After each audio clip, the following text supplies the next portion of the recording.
Fantastic fish fry. చాలా రోజులైంది, చేపలు ఇప్పుడు చేయొచ్చుగా.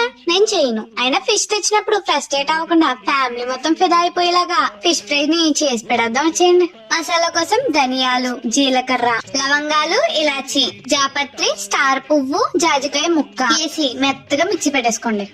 ఇప్పుడు ఒక ప్లేట్ లో మిక్సీ పట్టుకున్న మసాలా పొడి, కొంచెం అల్లం పొడి, మిరియాల పొడి, సరిపడా ఉప్పు, కారం, ఆచక నిమ్మరసం వేసి ఓసారి కలిపేసుకుని కొంచెం నూనె వేసుకుని శుభ్రంగా కలిపేసుకున్నాక ఒక్కొక్క చేప ముక్కలకి మసాలా అంతా బాగా పట్టించేసి పావు గంట సేపు పక్కన పెట్టేసుకోండి. తర్వాత తవా మీద 3-4 స్పూన్లు నూనె వేసి నూనె బాగా వేడెక్కిన తర్వాత ఒక్కొక్క చేప ముక్కల్ని పెట్టి 2 నిమిషాలు బాగా కాల్చుకున్న తర్వాత కాస్త కరివేపాకు వేసి మరోవైపు కూడా తిప్పి 2 వైపులా కూడా బాగా కాల్చుకున్న తర్వాత ప్లేట్ లోకి తీసుకుని వేడివేడిగా ఉన్నప్పుడే అన్నంలో కలుపుకుని తింటే ఉంటుందండి. చెదిరిపోయిన చిరునవ్వుని ఛేదించి జిక్కించుకున్నట్టు ఉంటుందండి. నచ్చితే లైక్ చేసి ఫాలో కొట్టండి. అలాగే మన యూట్యూబ్ ఛానల్ కాస్త సపోర్ట్ చేసేసి సబ్స్క్రైబ్ చేసేసుకోండి.